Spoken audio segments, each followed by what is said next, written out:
Hi, this is Matt Roush, Senior Critic for TV Insider, and here's what's worth watching for the week of October 4th. This is what we call the comeback of the season, maybe, CSI Vegas. Now, there's lots of crime dramas on TV, but they wouldn't be there without CSI. Back in 2000, this show revived CBS's fortunes, and it launched a true crime wave of crime dramas in prime time. CSI was one of the first, and for me, it was always one of the best. Visually speaking, and just, this science nerd aesthetic of these criminalists who are sorting through evidence, but also it was about the characters. William Peterson as Gil Grissom, and Georgia Fox as his beloved Sarah Seidel, these two criminalists. They went off together at the end of the series.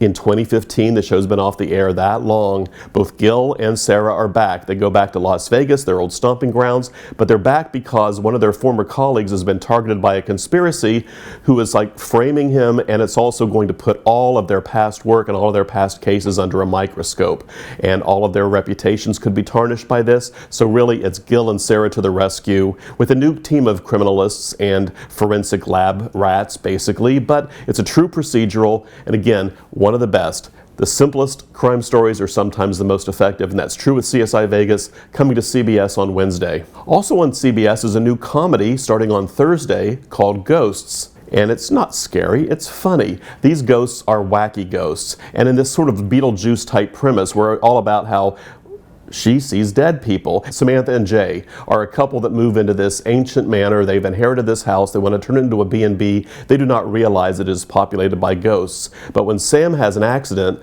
all of a sudden she can see these dead people. She doesn't want to see them because they are this weird, wacky assortment that covers basically the gamut of history. We have Vikings. We have a Revolutionary War soldier. We've got a flapper from the 20s. We've got a hippie from the 60s. You've got this sort of douchebag Wall Street guy from the 80s who doesn't even have his pants on, and they're all frozen in time basically. But these ghosts are inhabiting this house and they can't leave, but they are very excited to be able to talk with a live human being for the first time ever, I suppose. What I like about Ghosts is that it's funny, but it doesn't feel like every other comedy on TV. So if you're looking for something different, check out Ghosts on CBS starting Thursday. And finally on Sunday, CNN presents the first of a 6-part docuseries about Diana, Princess Diana, the people's princess who has been gone for so many years, but her legacy still continues to live on.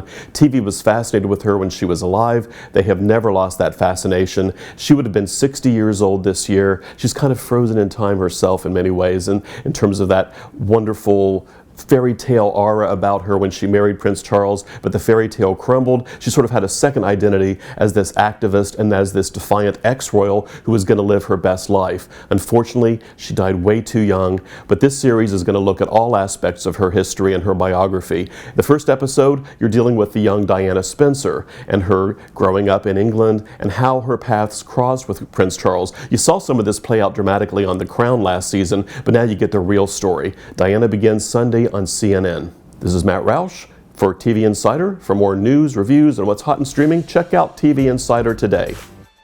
If you enjoy these reviews on TV Insider, hit subscribe.